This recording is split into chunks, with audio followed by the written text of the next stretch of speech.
before we get started.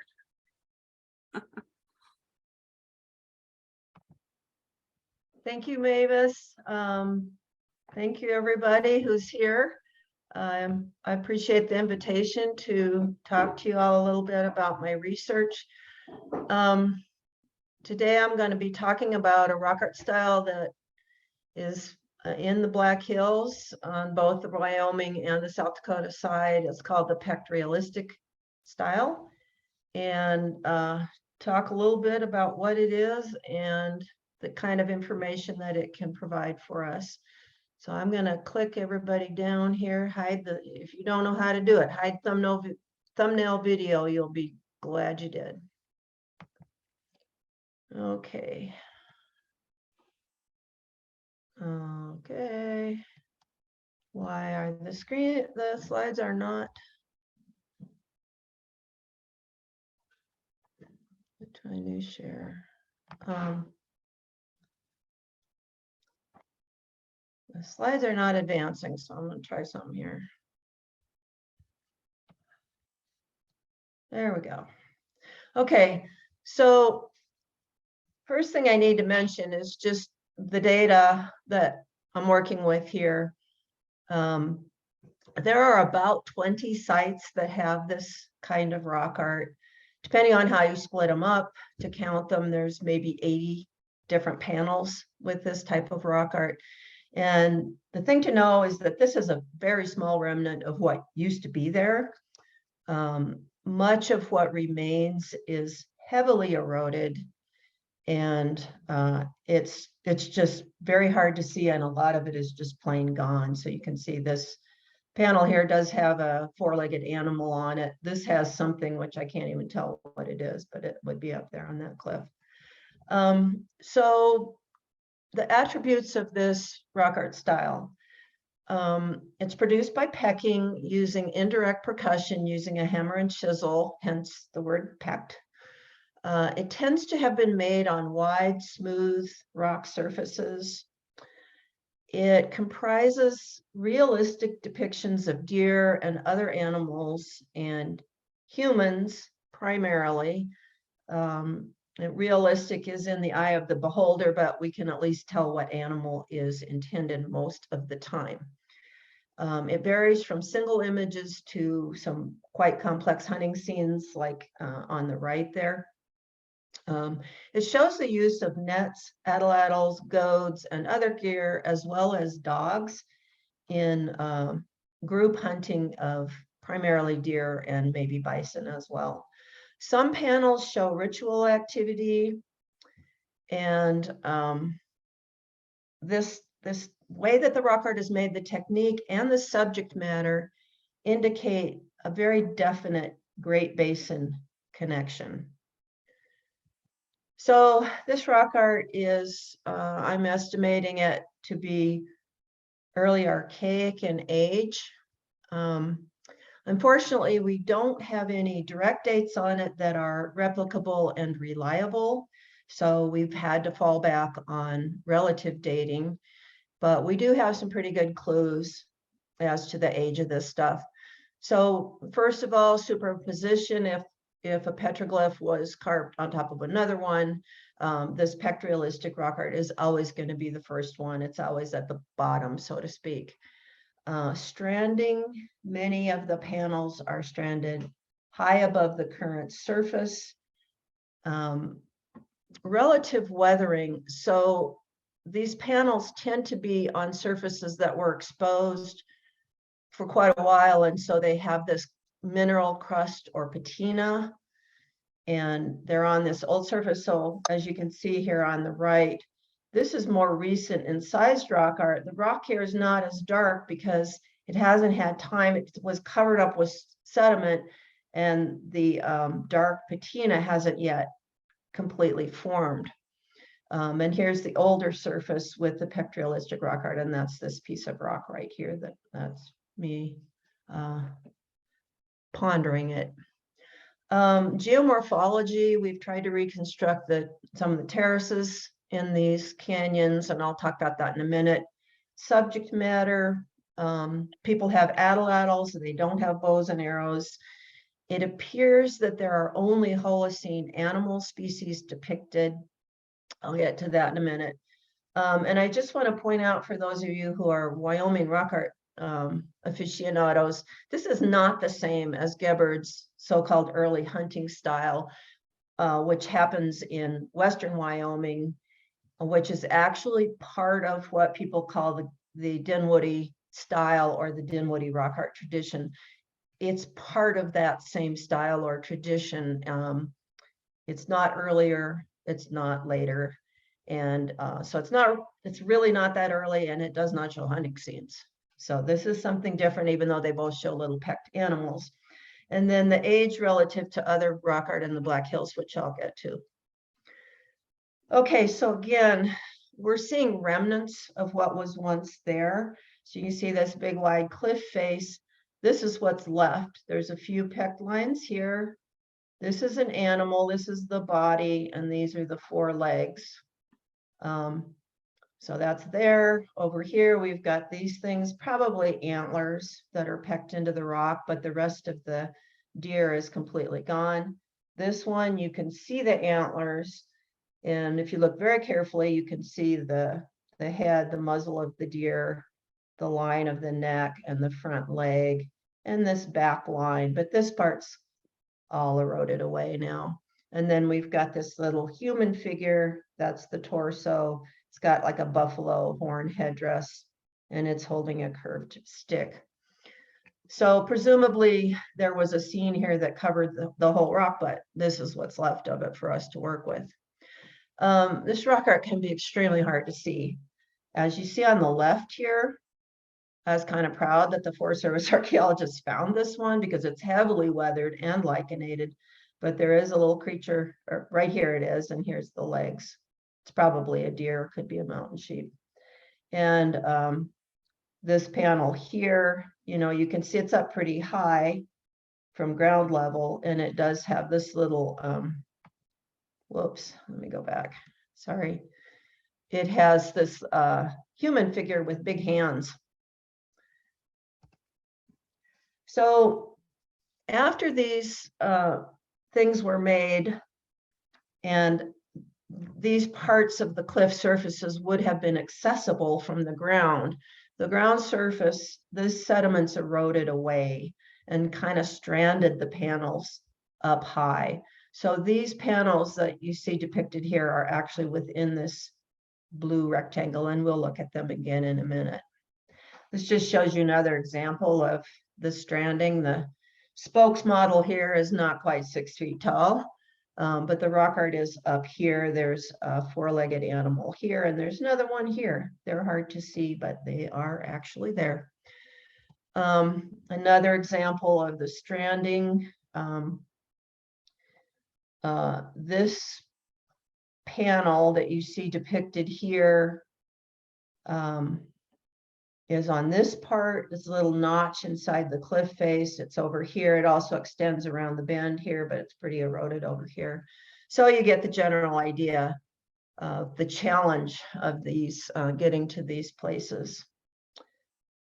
I'm trying to move this thing. There we go. Okay.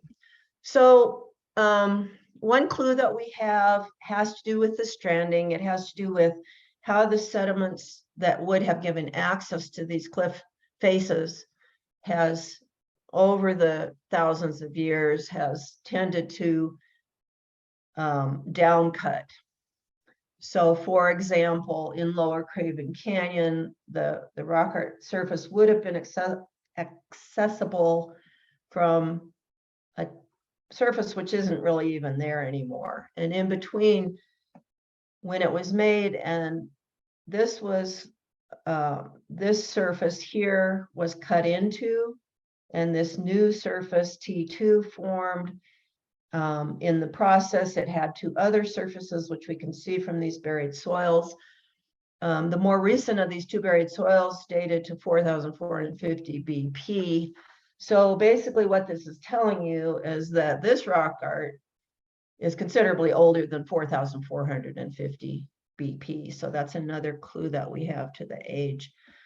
And here's another place. You saw this slide a second ago. but the terrace that I'm standing on here, so the surface would have been up here, kind of with a little slope to it. This new terrace surface contains a Middle Archaic McKean archaeology site.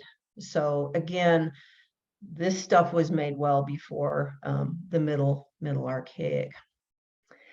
Now, looking at the other styles of rock art in the Black Hills and in sequence, there's another style called Pecked Abstract, which you see an example of here. This is clearly more recent than the Pecked Realistic. So how old is this stuff? Well, here's some more examples of it.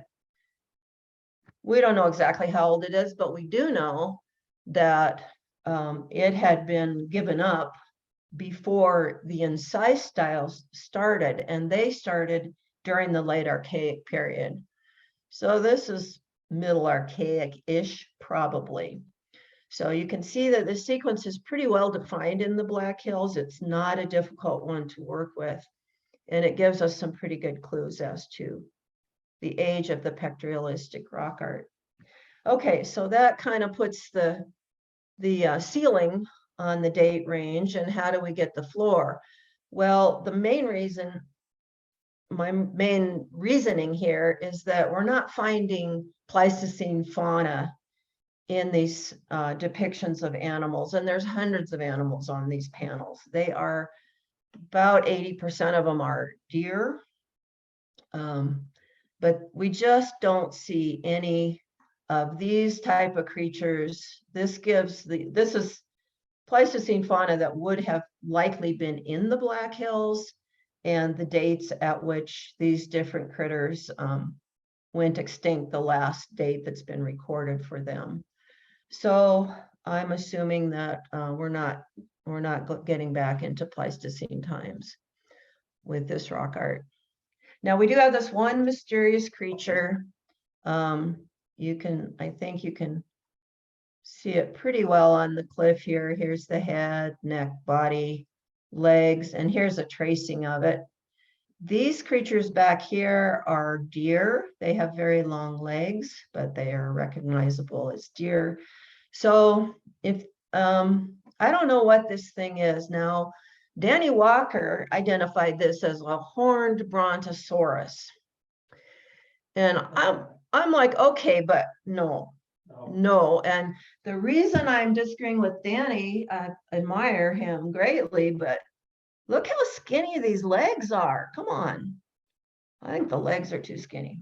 But all joking aside, obviously, if these deer and this thing are to scale with each other, and even this long neck just by itself, this is not a creature that we see in the everyday experienced world. This is something imagined or believed, we'll say. But that's really about the only one that is so strange that it kind of makes you wonder. Okay, so talk a little bit about bison, because bison undergo such a great morphological change during the first half of the Holocene. We only have 2 sites with bison, and the one only has 1 bison, and all the rest of them are at this other site. So these 3 are all from the same site. And what we're seeing are bison, assuming that they were drawn halfway realistically, they have quite long legs, quite long necks compared to a modern bison, and these very long upcurved horns that almost touch in the middle.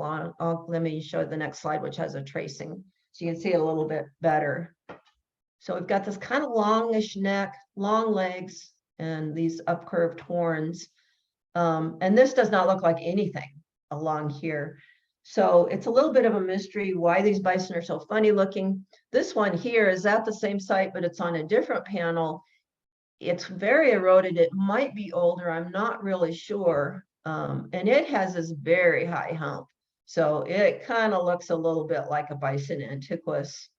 But the rest of them really don't look like anything that we can recognize. It may be because in places like the higher elevations of the Black Hills, the Bighorns and the Uintas, there were bison that were kind of isolated up there, these little isolated breeding populations. They are the ancestors of the modern wood bison. And you can see that the wood bison tend to be, they have a little higher hump, they're longer legged, they're a little bigger than a plains bison. And so in some attributes, these look more like a wood bison, and it's possible that it's just a population that got isolated and developed kind of unique horn morphology.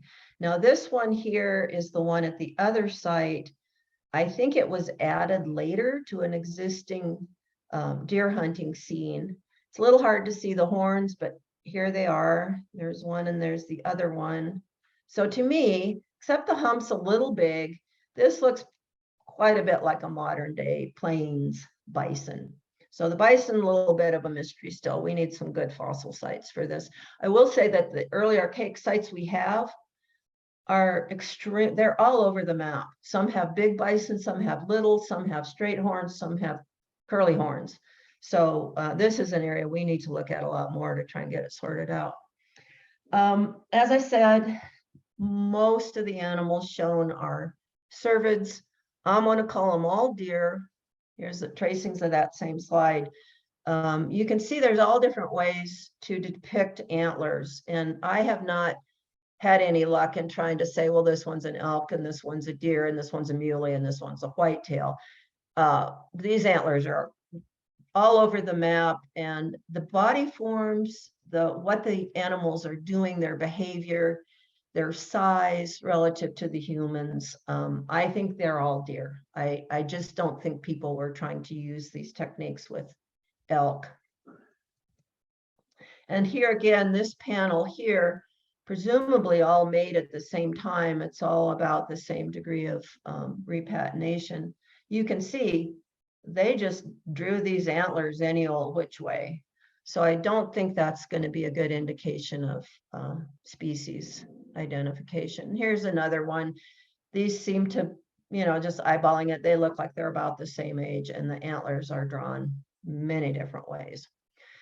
So this brings us to hunting methods. As I said, these people are focused on deer, and we do find quite a bit of deer bone in what few archaeology sites have been excavated in the Black Hills. Of course, the Hawkins site is the exception to that. And then there's a site on the other end of the Black Hills, which also contain bison. But the sites in between do tend to have a fair amount of deer bone in the assemblages.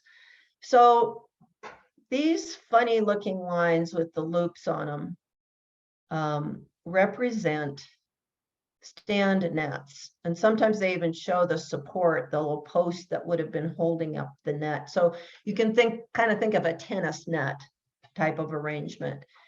And it's not clear exactly what they're doing with these nets, but somehow they're using them. They're like, here's two people, they're directing this line of deer over to this net, and then I don't know if they're going to corner them here, make them go through this skinny place and get them over here, but they're manipulating the movements of these animals using these stand nets. And this is that one bison I showed you that I think was maybe added later. It looks a little more recent. Here you can see a fragment that's left of a drawing of a net. Here's another piece of the net. You've got somebody with a spear or atlatl going after this deer right here. This part, you've got, man, woman, child. They've got their curlicue things, and they're directing these animals using the nets and whatever the curlicue things are. Here's another person with one of those curlicue things. These things are not going to show up in the archaeology. The nets are not going to show up in the whatever this gear is, and I'll show you some more about it in a second. So here's another panel of rock art that shows the use of these hunting nets, and you can see they're, oops, sorry. You can see they're pretty extensive. Here they've made it into an actual enclosure, a corner, and this deer is kind of caught in the corner, and they drew an atlatl in there, maybe wishful thinking, I don't know. But again, you can see women, men, kids, everybody's out there. And it's quite a busy scene. This is the one I mentioned that shows bison. Here's that bison pictures I showed you a minute ago. And again, we do have this stand net. There's the support, the post or the support that would have held up the nest. Two people kind of behind the nest doing something. I really question the ability to use a stand net to direct a herd of bison, but I don't know. There it is on the picture. This side of the site, so this is, the bison ones are here, and then over here we have this more typical scene where it's all deer and people, and they're using these nets to manipulate the movements of these deer. These are probably dogs, and I'll get to dogs in a second. So this is a close-up of the panel you just saw with the two people up on top of, it looks like they're standing on top of the net, presumably they're behind it or next to it. This one, here's the head, the torso, kind of bow-legged a little bit, arms. And then this one, a little squatter person, shorter and fatter, got a bifurcated headdress, which is quite typical. It's holding these short curved sticks, one in each hand.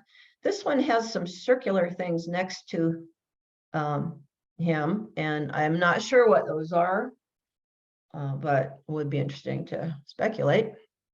And then again, you just saw this picture, and I pointed out the use of this curled thing, and the use of the nets to direct the animals. This person also has a forked stick in their other hand, which we'll see another one of those in a minute here. So just to divert a little bit, this is just to show you that deer move, they migrate in a highly predictable way. If you are not familiar with the Wyoming Migration Initiative, you need to be. It's a wonderful research project, not just about deer, but all the different animals. But this particular map shows the migration route of the deer from the Red Desert up into the higher Wind River range. And it shows you that these deer migrate in a highly predictable way. And because of that, it's pretty easy to do intercept hunting because you kind of know where they're going to be and when. They're seasonal migrators.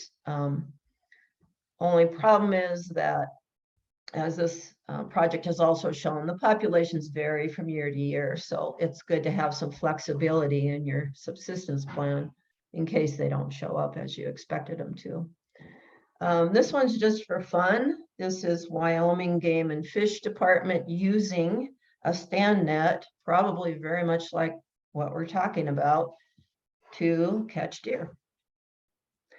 So as far as ethnographic evidence of this practice, the red dots on this map are places where it is ethnographically recorded that people used nets for hunting deer. So those are the red dots, and you can see it's the Western Great Basin, California coast, and then up into the Pacific Northwest. If I had included use of nets for catching rabbits, it would have been pretty much all over the map, but these are just for deer hunting. Rock art that shows people hunting deer are the blue dots. This is the Black Hills, and this is a single panel in southeastern Colorado, which I'll show you in a minute, that Larry Lohendorf worked on. So it's kind of an interesting distribution, but again, it supports the idea that these are Great Basin people coming in. And this is another one just for fun. This is a mochi pottery decoration from Peru. But again, you can see stand nets. Here, people are holding the nets, maybe controlling where the openings are. And here, the hunters with their atlatls and darts. And here are the hapless deer being slaughtered. So as far as archaeology of nets, there are many nets. They have been found in pretty much every place on that map that I just showed you. Great Basin, California, Northwest Coast, in the Southwest, and a little bit in the Northern Rockies. And they date from 10,000 BP right up to historic times. This one in the picture is a really astonishing rabbit net. This is entirely made of human hair. This is in a museum in Arizona. But the nets that we know about, most people have interpreted them as rabbit nets. I was not able to find any archaeological nets that were identified as having been used for deer. So this is a site I mentioned a minute ago in southeastern Colorado that Larry Lohendorf has written up. And it's, in a way, it's quite similar. You've got this small herd of deer. They're kind of milling around. You've got the people over here, and the people are in a line, kind of cutting off the herd and getting them where they want them. And then we've got this enclosure here, which I believe, to me, it looks like a net. It's possible it was some other construction, but the type of activity here is very much like what we're seeing in the Black Hills, but I wouldn't say it's the same rock art style. Okay, so sometimes we have scenes of people hunting deer and not using nets. So here's some examples of that. I don't know if this means that they sometimes just didn't mess with the nets, or if maybe they were using a natural feature in the rock surface to represent the net line. There's not really any way of telling that, but here are some examples without the net. And this one here actually doesn't even have any people in it, but I think the people, there probably were people in the picture. They probably just eroded away. This site is, it's on a cliff that has lateral dunes that migrate along the cliff face. So it gets kind of sandblasted, very, very slow motion over the thousands of years. There's evidence that they were using dogs to help round up these small herds of deer. So these three creatures here, I think, are dogs, and here they are in a photograph for you. These two, I'm also fairly confident, are dogs because of how the paws kind of go forward, and this one has the curly tail, which is typical of dogs. Here's another panel with this creature, which is probably a dog. It's got this kind of short-ish curled up tail. It's got paws, as you can see here. And they're always kind of at the edge of the scene, which is pretty much, I think, what you would expect for dogs that were trained to do this kind of work. These are some more ones that I think are dogs. This one is definitely a dog. It's got that curly short tail and the paws. This one looks like a dog. This one here here's a blow up of it. It's a little ambiguous. Why it is in this orientation, I don't know. This is the belly line of a deer. These are the legs, and this is another deer back here. So I don't know if this dog is going after this deer, or maybe it's not a dog, maybe it's a human. I don't know. This one looks kind of like a dog, but got such a sharp face. I don't know. So some of them, it's a little hard to tell. Another critter I want to talk about very briefly is rabbits. These are Great Basin people. Rabbits are important to them. They make rabbit skin robes if they're anything like anybody else who ever lived in the Great Basin. So we have this panel, which shows this circular thing with something in the middle. And then this little creature here, which I think is a rabbit because it has very long ears, long back legs, and short front legs. So this could be a purse net, which are still used today to catch rabbits. You place the net flat over the rabbit hole, and then when the rabbit jumps in the hole, it gets caught in the net. This is the only scene like this, and these animals up here are deer. They're bigger. So I don't know exactly what people were trying to depict here, but it does appear to me to be a rabbit. And then this one, again, it's got long ears, long back legs, short front legs, but this is the only thing left of that panel. So we can't really get much information out of that one. Now, then we get to these long tail creatures, and I don't know. They have paws. They have these long tails. I identified them as mountain lions. Mountain lions are very good at hunting deer, so maybe that's the connection. But I don't really know for sure. Maybe they're bad drawings of dogs. I really don't know. This one here, the head is gone, but you can see the front legs, back legs, and the body. And a super long tail that kind of morphs up into a net. And then this little one here, its tail kind of runs into something here, which is indecipherable. This picture here, you can see better because it's been chalked, and it's got two of these long-tailed creatures. So mountain lions, I don't know. By the way, this chalk was applied in 1936. Please don't chalk the sites. It does not come off. Okay, so turning to the gear that people are using, atlatls. So they seem to have a weight here and a single finger loop, like you see here. Another one here. This one here is kind of morphed into the net, the stand net. So it's almost doing double visual duty here as both part of the net and as the atlatl, but again, it has that single finger loop. Here's somebody using one. And this person also has a short stick and something circular in their hand. This person's kind of in the atlatl position, so maybe the atlatl is implied in this picture, I don't know. And then this one, this is a human figure. Here's the head. It's got a bifurcated headdress of some sort. This is the torso. The legs are kind of gone. They would be down here. And then the arms are held straight out. And it looks to me like there's maybe an atlatl in this hand and then several darts in this hand. And this is a way of depicting the use of atlatl that we see a lot in rock art in other places like the Southwest and Mexico. So it's maybe a reasonable interpretation.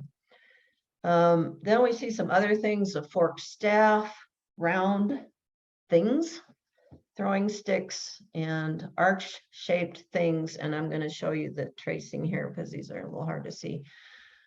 So this person has the bifurcated headgear and then this long staff with a kind of a fork on the end of it. This one is next to a mountain sheep, but there's also a deer there. This guy with these really big feet down here is holding a circular thing. Don't know what it is. And then this curved stick. These are the fingers of the person. They're not part of the weapon. And then in this picture, again, we've got this triple arch shaped thing that this person is holding on to. And this person has an arch shaped thingy, whoops, next to a deer. I don't know if these are snares of some sort. I really don't know what they are. It's a matter of speculation. Again, you can see these are probably dogs over here. I put this slide in case you didn't know what a throwing stick or a rabbit stick is. These are archaeological specimens. Here's a Hopi man with his throwing stick and a rabbit that he took down with it. So there are a lot of times these are called rabbit sticks because that's what they were used for, at least in recent times. So putting some of these, I clipped out some of these little action scenes so you can see how these things are being held. So this human figure is in the middle of the deer herd. They've got a long staff. This one I just showed you has that triple arch shaped thing. This one I just showed you has another kind of archy thing. This one has a spear or maybe atlatl. These ones I showed you before have this curly Q thing. Another one here. This one I just showed you with the curved throwing stick or rabbit stick. This one has something circular. I don't know what it is. I showed you this one with the atlatl circular thing and the stick. And I just showed you this one as well with the forked stick. So pulling these things out from the panels, I didn't get the forked sticks on here. There's only 2 examples of those, and you saw one of them. But this is the curlicue thing. Sometimes a handle looking thing is shown. Not sure what this is. It seems to be used to drive the animals, to direct the animals where you want them to go. Might be some kind of a whip. I don't know. Short curved sticks. These would be your throwing sticks or rabbit sticks. Longer, stouter sticks. Probably clubs, you know, sticks. Atlatls, you saw. The circular things, I don't know what they are. I think these are atlatls because of the position and because of the little bump on the end. These are the 2 arch-shaped things we talked about. A couple more sticks, and then this is that possible rabbit snare or rabbit net. So again, these are things we are not much likely to find in the archaeology sites, but they're depicted pretty clearly in the rock art. Now, we also see some evidence of ritual behavior, and it seems to be focused on human deer transformation. And so you can see it most clearly in this picture. This one at the bottom is all deer. This one in the middle is a deer with human legs and feet. And this one over here is clearly a human figure with antlers. So this is pretty clearly the idea of becoming the deer. Then we get these lines of people with these long headgear and holding a staff straight out. You see that here on this panel as well. And then on this panel, we've got people with ears, and they're holding their arms, their front legs, their arms in the position that looks like a deer's front legs when it's jumping. So we see this feature on deer, but we see it also on this line of people. And I think these 2 are also people, but they're a little too far gone to know for certain. This panel is really difficult to trace. It's hard to see and hard to interpret, but this is a deer. You can see this deer pretty clearly. I think this is the body, front legs, back legs, antlers. Okay. But up here we have a standing man, male human, and next to it is a sort of a prone, smaller male human. Same situation here, although it's very hard to see. There's a lying down boy and a standing up man. Another one here, on this one, it almost looks like the younger one or the littler one is upside down rather than lying down. Not too clear. This is a deer. We can see that. That's a deer. So the deer are easy. This line of figures, I think, is part of a tug of war scene, and we'll get to those in next. So something's going on here with men and boys, but it's impossible to know because this is so far back in time. We're not going to find any ethnography that goes with it. This is a line of men engaging in a tug of war.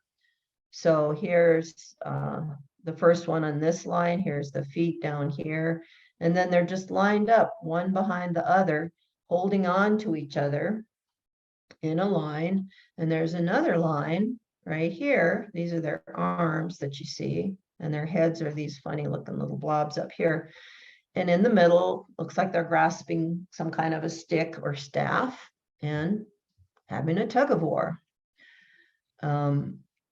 There are, I think, 3 of these panels. I looked high and low for any ethnography that might shed light on a tug of war as a hunting ritual, but I did not come up with anything.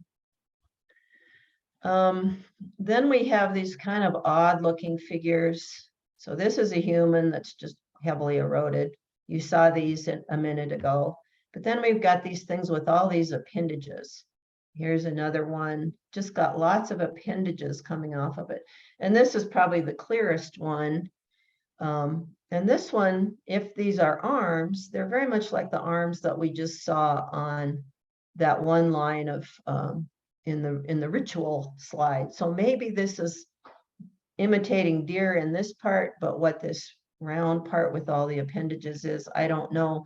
There are 4 or 5 of these all together, 4, I guess. And I think they do indicate some kind of ritual. They're always in the hunting scene, at the edge of the hunting scene, but the specific meaning, I have no real confidence in knowing what it is. So just to summarize, Pecked Realistic rock art is limited to the Black Hills, but it is very clearly related to Great Basin cultures. It's probably limited to the early Archaic period. The focus theme of this rock art is hunting, primarily of deer. It illustrates the use of stand nets used in conjunction with the atlatl and the throwing stick in these deer hunts, which brings me to my next point. Rabbit sticks, as they're often called, are not just for rabbits anymore, because they're pretty clearly shown here in these deer hunting scenes. Men, women, children, and dogs all work together in moving these small herds into enclosed spaces. Whether they were artificial spaces or natural ones, it's impossible to tell. But it's interesting that the entire community was out there helping. And finally, we do see evidence of ritual associated with hunting, the tug of war, the costume lines of people, and the scenes. There's, I think, about 3 scenes that show human deer transformation, of which I only showed you one.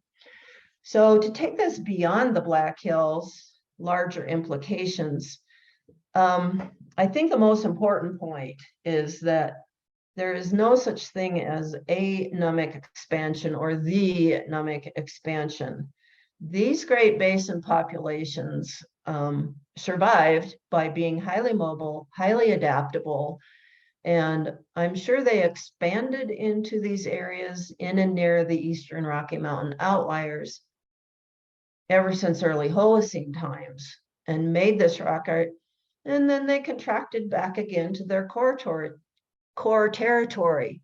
And then they would expand back up into Western Wyoming or even parts of Southern Montana.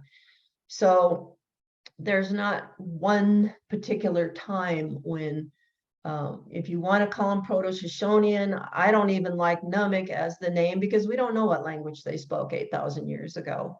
But it's the concept that people were moving into the northwestern plains from the Great Basin. It's an ongoing thing as near as I can determine. The Black Hills would have been the farthest east that Great Basin-ish people could have come and been within an environment that was familiar enough that their way of life would have been easy to replicate there. And then the final point I would make is just that rock art can sometimes move the discussion beyond stones and bones. We can get a little bit of insight into community organization, the roles of men, women, and children, and a little bit about their ritual lives. So that is what I have, and I'm happy to take questions.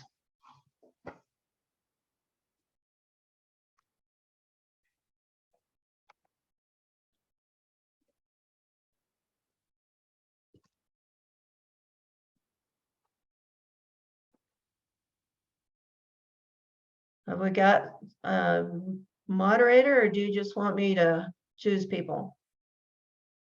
You're muted. If you would like to just answer them directly off of the chat, that's fine with me. Yeah, Or I can read them to you if you've. Okay. Oh, Are there core holes on some of the panels? Yes, there are many, and they go right through the middle of the petroglyph. I don't know who made them. I know approximately when they were made. I don't know why they were made. It's somebody's geology project. That particular set of rock art is on private ground, and there's absolutely nothing to be done about it, unfortunately, but it does damage the panel. When you've counted which species were hunted or present at each site, are you considering elk as a species of deer? We do get both deer and elk. Deer are much more common in the sites than elk. And you got to understand, not a lot of sites have been excavated in the Black Hills. A lot of sites have been test excavated for evaluation purposes. Does the rock art show any evidence of elk hunting? I don't know. I question whether you could use this type of technique to capture elk. They're big, they move rapidly. I just think it would be really a lot harder to do, but I don't know. I can't tell the elk from the deer. I know some people have tried to do that or asserted that they were able to do that by looking at them, but I don't see any consistency. You know, elk, when elk are depicted in rock art, a lot of times there'll be a line to indicate that kind of light coloring that they have on the front versus the back. Or the necks are quite thick, because especially on the male elks, their necks swell up when they're in the rut. So the answer to that question is, I don't think so. Not at this time. Later on it does, but I haven't seen any that was convincing to me.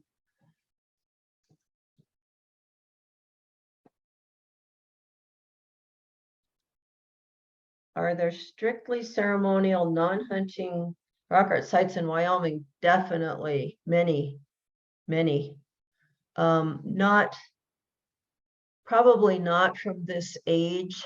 And I showed you that second oldest site set of rock art, the Pecked Abstract style.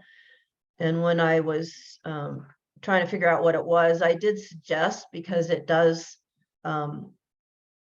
it's strictly abstract. It does not show things. It shows loops and lines and dots and spirals and things like that. That it may have been ceremonial. It may have been used to generate or enhance and some altered state of consciousness, which I know is a real hot topic and people really love talking about that. I found it very disappointing, because in fact, every culture in the world has it. It doesn't tell you anything except that whoever made that rock art was a human being, which we already knew.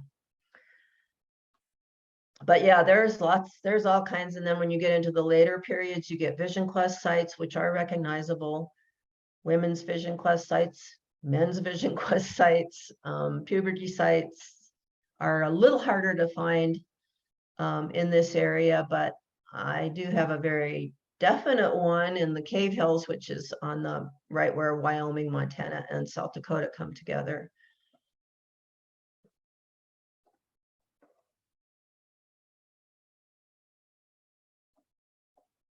Anything else? Nobody's going to argue with me about those dates.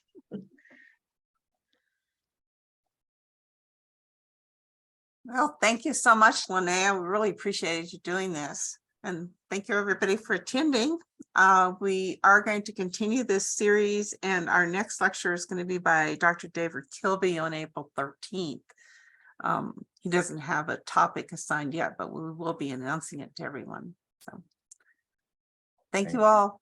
Thank you all for listening. It was fun to be with you all. Thanks, Linea.